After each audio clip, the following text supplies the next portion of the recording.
later. What's up, everybody? Welcome to the Loud Spot. I'm your host, Sebastian, right out of Oklahoma City. I got right over here to my left on the screen. That way is Ava joining us tonight. And then we have Scottie and Cody from the band Artifas. What is going on, fellas? What's up? What's up, guys? That intro song was intense. Dude, it's the shit, man. It's the shit. I thought about changing it at one point. Like, yeah, we're gonna fucking keep it. So we're keeping it. Why would you ever think about changing it? It was before you even came on the show, okay? It was a long time ago. I was hoping that we weren't going to be on camera when that happened because I got caught so off guard that I was just like... Yeah, I can see you actually rocking out on the bottom of the screen there. I love watching bands rock out when that. So you can see it. Yeah, we can see it. Yeah, you can't see us, we can see you. So, anyways, all right. The band is from Tennessee, kind of like everywhere Tennessee, right? Like Jackson, yeah, West Tennessee. In the northwest corner.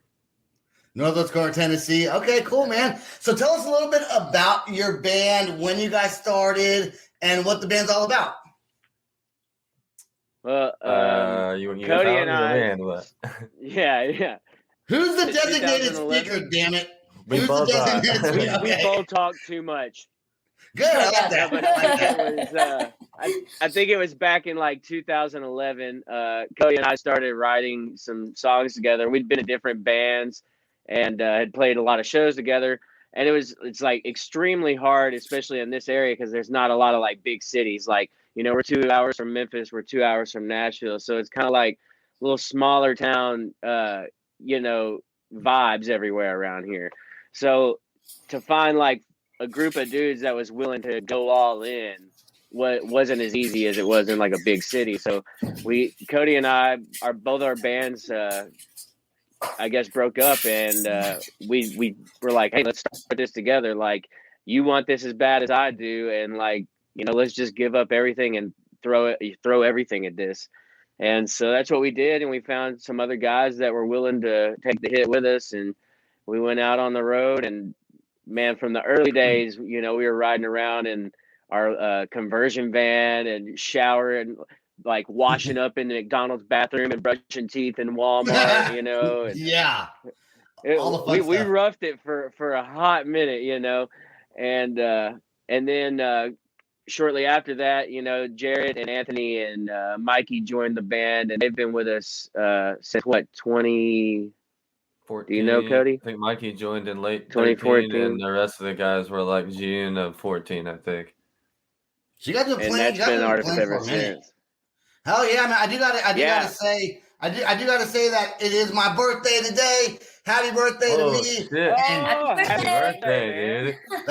Thank you. So Sharon says I actually forgot it was my birthday till 12 when I started the show. I forgot it was my birthday until Sharon said that birthday thing. So okay, going back to the band though, is it hard? I mean, I've heard too that in Tennessee specifically, it's hard, especially with the kind of genre of music that you guys play. It's kind of hard to find other musicians without the stereotypical Tennessee kind of twangy, not really twangy. Tennessee has a sound, though. Is that true? It's hard to find people in the same genres? I mean, it's definitely hard to find people, you know, that aren't really like rock or metal. I guess there's a lot of people that, you know, play rock and metal on a smaller basis, but not a lot that are really willing to make the sacrifice to try and get out and do it, you know, on more than just a night or two of the week. And it's slim pickings for sure in this part of the country because it's all country, really. Yeah, and you're right, man. Like, go ahead. There's a delay, small delay. We interviewed that one band that said they try really hard to sound like they're not from Nashville. I can't remember which band that was, though. Huh? Interesting. Well, it's everything around us, you know, like. In Nashville, you know, it's, you know, I would say 80 to 90% country, you know, and then you go to Memphis, and Memphis is a lot of blues and R&B and hip hop. And there is a good little metal scene in Memphis. And but like all around Tennessee, there's not a lot of rock venues, you know what I mean? Until you get into Nashville and there's a couple, you know, in Memphis. But other than that, like, even for instance, in our hometown, like we rent out a club when we play home shows. You know, we bring in our own sound and lights and the whole 9 yards, because there's not that rock venue around here. So you got to bring your own. So you got to bring your own shit whenever you play it. Like if you don't have your own stuff, then you can't expect the venue to actually have that for you and make you guys, because when you're doing a concert, it's all about the show, not just what you sound like, right? You got to have a show. So Absolutely. is it hard when you go to a venue then to have to set up your lights? Like, are they like floor lights, or are they hanging? Most of the time, we don't really handle any of that stuff. 95% of the time, we'll play venues that have it like an in-house setup or whatever, and we bring a lot of our own gear and stuff as well. But it's I don't even know. We're moving right now into a more like self-contained system, to where we are in control of more of those things, and we are in more control of how it's going to sound and how things are going to sound to us on stage. And because you're at the venue's mercy a lot of times, and sometimes it's really good stuff, and other times you're like, ooh, this is what we got to play on tonight, Yeah. But you make it happen. You got to make it happen. You're gonna play like, fuck it. Let's just go ahead. No And doubt. play. I mean, we've definitely played on some sound systems that were doing nothing but staying on, pretty much. So we've been there. Your new song, "Cut Me Out," you guys are promoting the crap out of it, man. Like on your socials, and it's you guys even like put like Octane's phone number, and like you guys even on your page, I saw like every big city that had like a big radio station, you put like the number to the radio station on that list. I mean, are you guys getting played on the radio, or you get any Octane love? How's that working out for the song? We are getting some play on radio right now, and we're waiting to hear back from Octane at the moment, hoping that those guys push it on there. So maybe if everybody keeps bugging them enough, they'll get that playing. Yeah, go ahead, Ava. On a different topic, I saw that you guys were recently signed in July, and wanted to know how that's going, I guess, as a musician who's curious. Yeah, it's going pretty good, or pretty well, I guess I should say. We actually, first of all, we've all been like huge Seven Dust fans for years, and we just got lucky enough one night we were playing like in Illinois, and the drummer was there, Morgan. And I guess he enjoyed the set. We ended up hanging out for a while after the show, and there wasn't, any really talk or anything like that going on. We were just like hoping maybe we could play some shows to Seven Dust or whatever.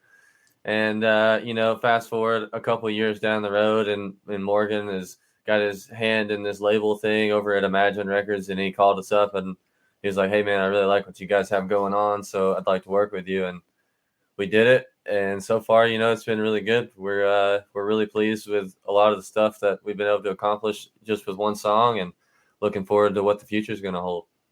Were you nervous? Like, were you nervous? Like when they said they're going to sign you, then you guys are like, did they hear that song and then sign you, or did they sign you then they're like, come up with a fucking badass song like right now? No, they heard like most of the new records first, and they were like, "We need that shit right there." That's the shit we want on our label right now. I was way more nervous the night that we were up on stage and I saw Morgan Rose walk in the back while we're going on, literally like 30 seconds into our show. I was like, oh, wow. To answer your Morgan question, though, anytime somebody asks me to sign a document, I immediately start sweating. Yeah. Like, I don't know about this. I don't know about it, man. So and then you guys have a sponsored with is it Monster Cables? Is that what it's a Monster? They do cable Monster, like audio, yeah. Okay, and did that come with the record label signing, or was that before? We actually hooked up with them at the NAMM show in NAMM in Nashville, and we met up with those guys. We actually ran into our buddy Mike there, who is got us the whole hook up there, and we went out, we had a good time, and we were probably out till about 2-3 in the morning, just talking business, talking music, just having a good time. And we all clicked really well. So we jumped on that, and we're stoked, man. They make great products, the best cables you can get, And then we also just got on with West Tone Audio for in-ears, and man, their stuff it's incredible. You know, it really is, just to like have that top-notch quality, you know, equipment to go on the stage and know it's not going to fail you is worth so much. Did you have to mold it to your ears? Oh yeah. Yeah. And Really? we actually had to go twice. Yeah, we had to go twice. The first lady, like, she was super confident in it. She was just like, I got this. Like, you guys aren't going to have any problems. I've never messed up an ear mold in my life. And Literally so we get them done, and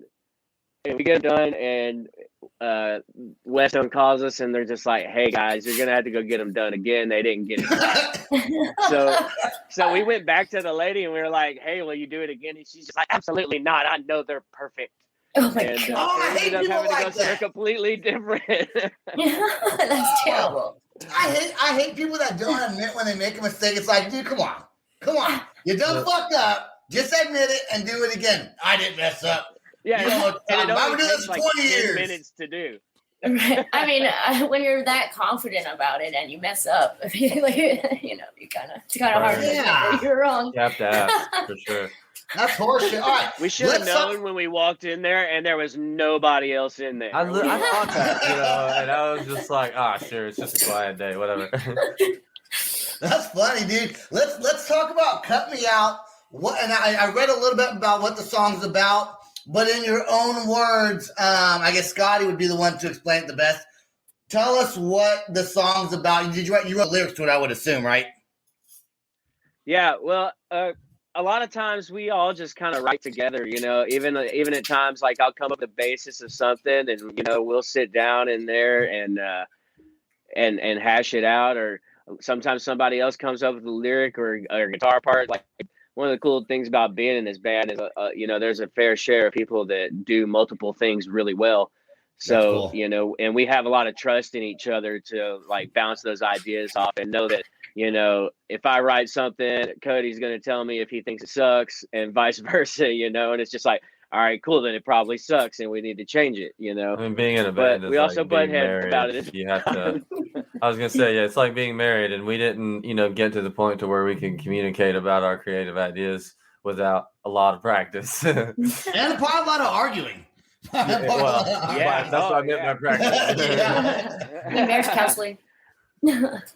But the song itself is really about, you know, just having a toxic person in your life, and especially somebody that, you know, you keep giving what you got, and they seem to always want to take credit for those things, or they always want to seem to take you down a notch. And this song is kind of just saying, hey, look, I've given what I got, and you can hate me if you want for blaming you for these things you screwed up, you know, but if that's how it's going to be, then just cut me out, you know. And that's where the whole basis of the song started off. Kind of like the lady that fucked So do you up want on to your ears, elaborate right? on that any? I mean, you know, pretty much got most of it there. It's I mean, to me, it's about like gaslighting, and it's about having a relationship, like you said, with somebody, you know, that's toxic, and they're blaming you for these issues, and, you know, taking all this energy you're putting out and giving nothing back, and basically saying that you're the problem. And the literal, you know, title of the song is kind of an allusion to the phrase, you know, if I'm so bad and I'm causing you so many problems in your life, then why don't you just cut me out of it? Like, that's kind of, you know, the whole point of the song. So Hell yeah, man. Well, let's check out the song right now. This song came out, last month? August? August 13th. August 13th. Was that a Friday? Wasn't that Friday the 13th? It was. It was All right. Here we go. Cut Me Out. Let's check it out right now.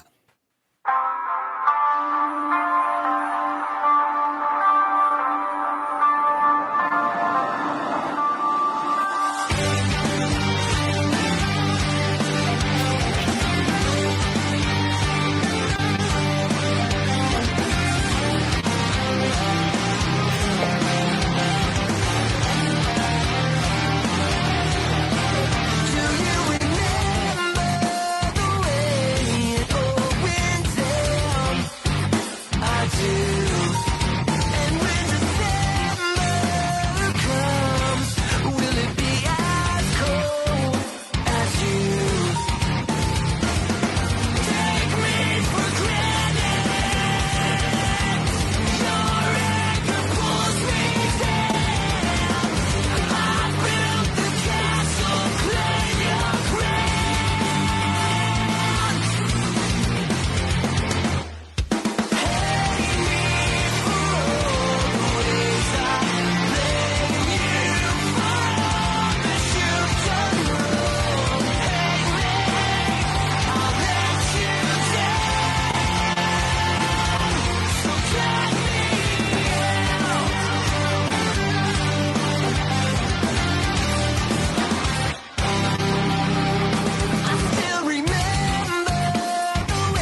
Cool World Photography.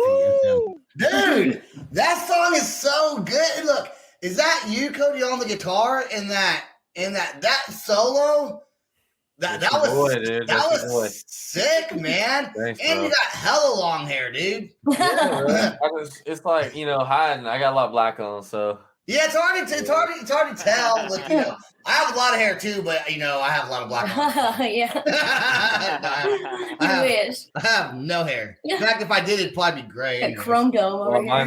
David's got the skeleton behind her, so you can see her hair. Yes. That's right. That's exactly why I put it there.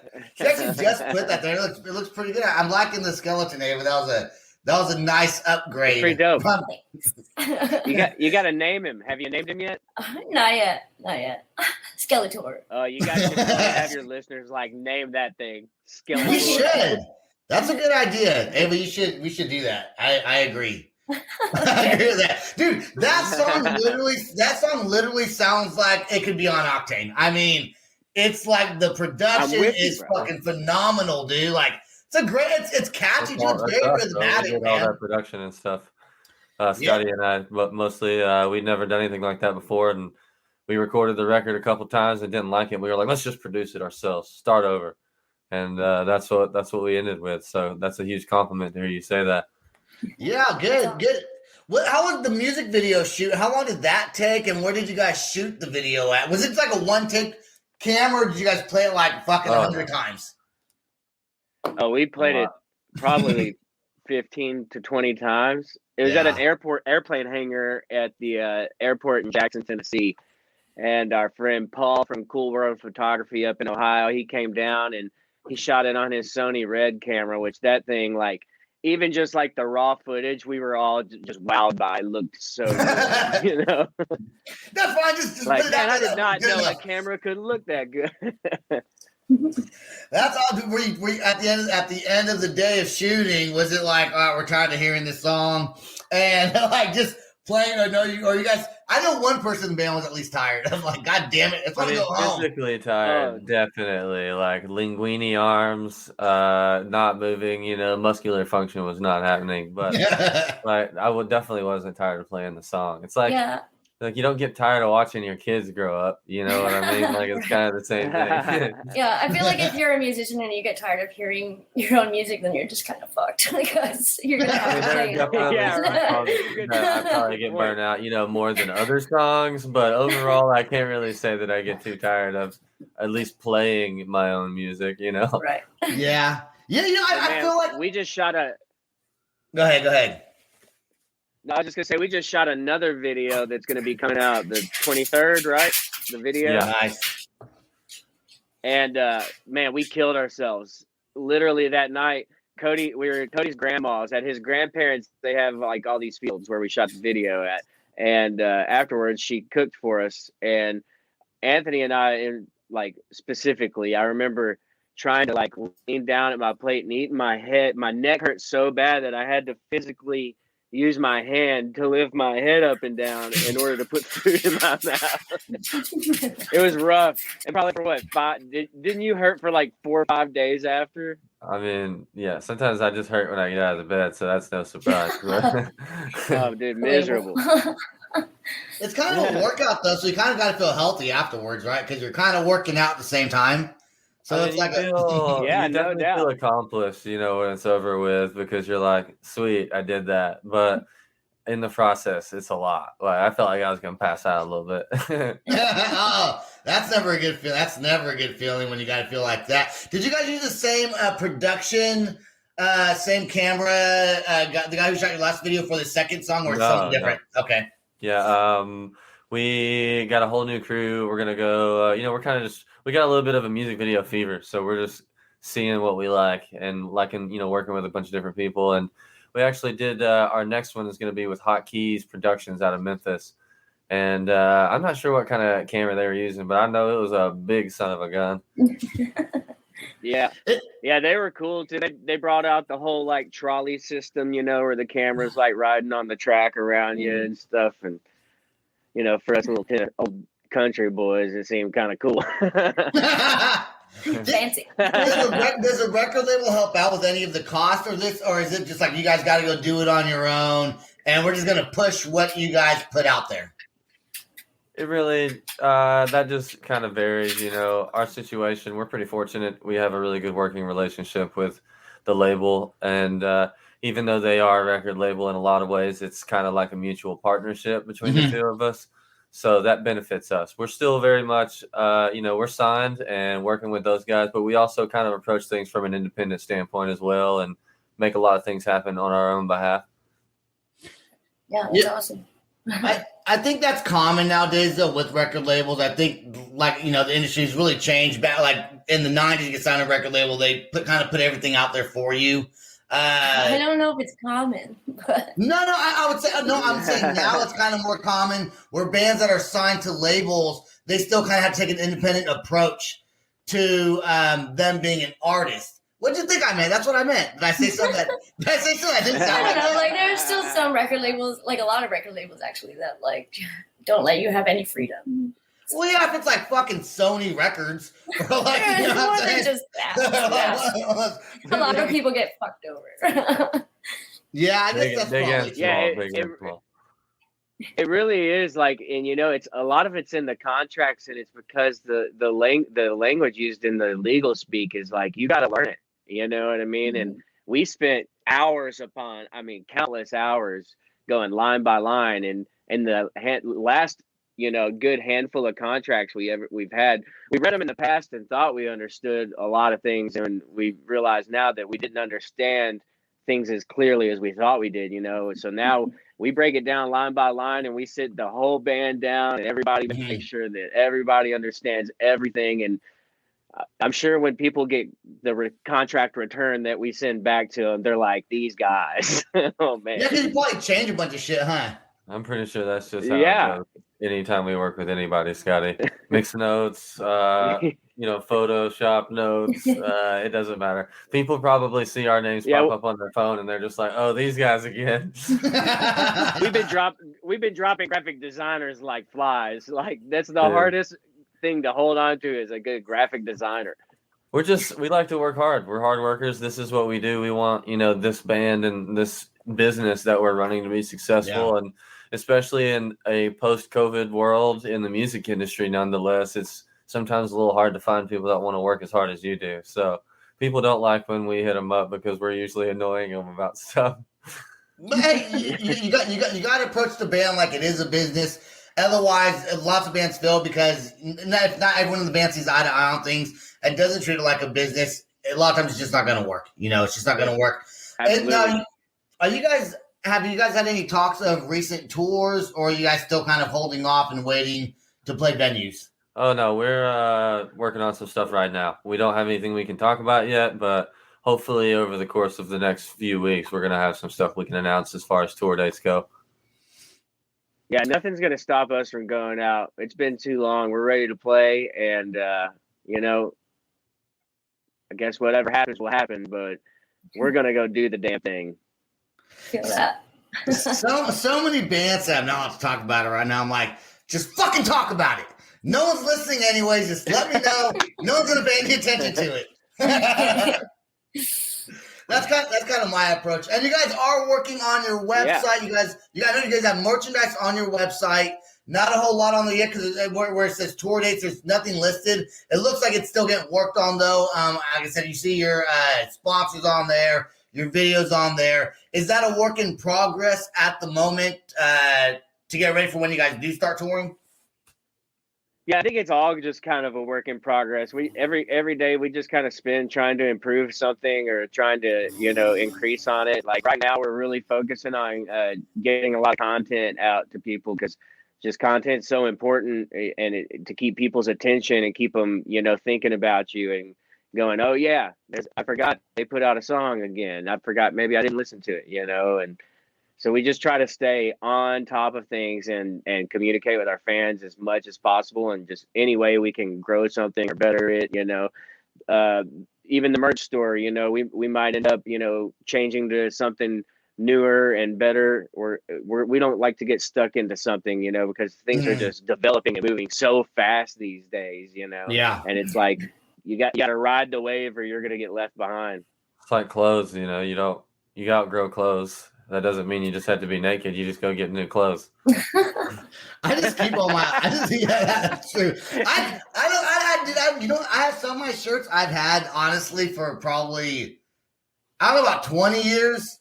But I've for the last 15 years, I think I've weighed the same weight and I haven't gotten any taller. So I think I'm still 15 years old.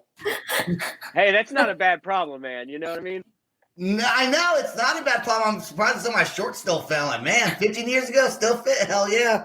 Yeah, and t-shirts, I've got t-shirts in my closet that I haven't even worn in years, but I refuse to throw them away. They're like pets, memories in those shirts. I know it. I know that feeling. And even if they get ripped up, even if my clothes get ripped up, I might just rip the sleeves up or turning into something else. Or sometimes if it's really bad, I'll just take the design and make it as a patch on a jacket or something like that. No one cares. Yeah, well, I care. Thanks, Ava. I like jacket patches. Ava obviously isn't rocking any patches. No, Ava does not care, apparently. Ava does not care. All right, guys. Hey, where can everybody go find her? I know you guys do music videos on YouTube. And you guys are on Apple, Spotify. If you want to find your merchandise, where do people go to buy that and look it up? Artifas.com. If you go there, there's links to the merch store, and then Facebook, Instagram, TikTok, all the socials. Come on there, check out, hang out with us. We're going to be doing some more giveaways coming up soon. We got with some more releases. We got another new song dropping on the 17th, right, Cody? Mm-hmm. And then the video dropping the following week on the 23rd. So lots of stuff. We're going to be rolling stuff out all year long. So it's not going to get boring. I promise that. Well, that's exciting to be on the up and up, coming out with new songs, new music videos, right almost back to back. I mean, that's really an accomplishment. And I know you feel the ball kind of rolling. And when you feel that, it just builds momentum up, gets everyone excited. So I know you can't wait to announce your shows and what you're doing. So I'm happy for you guys. I love the music. I hope Octane picks you guys up, and I hope all the other radio stations across the United States wind up checking out Artifas and go buy some merch with these guys. Go stream their music. That's just you guys did fantastic, and I love the song. Thanks so much.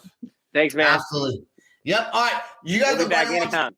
Well, I will have you guys back for sure. You guys stay right there. Don't go anywhere just yet. I want to thank everyone who listens to The Loud Spot. Support the show. Please go to www.patreon.com/The Loud Spot to show some support on our Patreon page. And you can go to www.theloudspot.net to check out our YouTube videos. We're on Apple, Spotify, all our audios. It's pretty much everywhere. And we also got merch. That's all I got. Hey, you guys stay right there till the outro song is done. Peace out, rock on, and much love. This is The Loud Spot outro by nothing short of tragic. Is this all talk with no action? No. Is this my thoughts with distraction? No. Is this what I bought that's in fashion? Or is this The Loud Spot with Sebastian? Yes. Does nothing short of tragic have us back again? Yes. Does everything that's good really have to end? Yes. Our pin post has to pin show, so to get more episodes, make an order, this is over. Thanks for watching our video. Don't forget to click the like and share button. Don't forget to go to our YouTube and subscribe. If you want to listen to our audio and pick up some cool merch, go to www.theloudspot.net. Peace out, rock on, much love.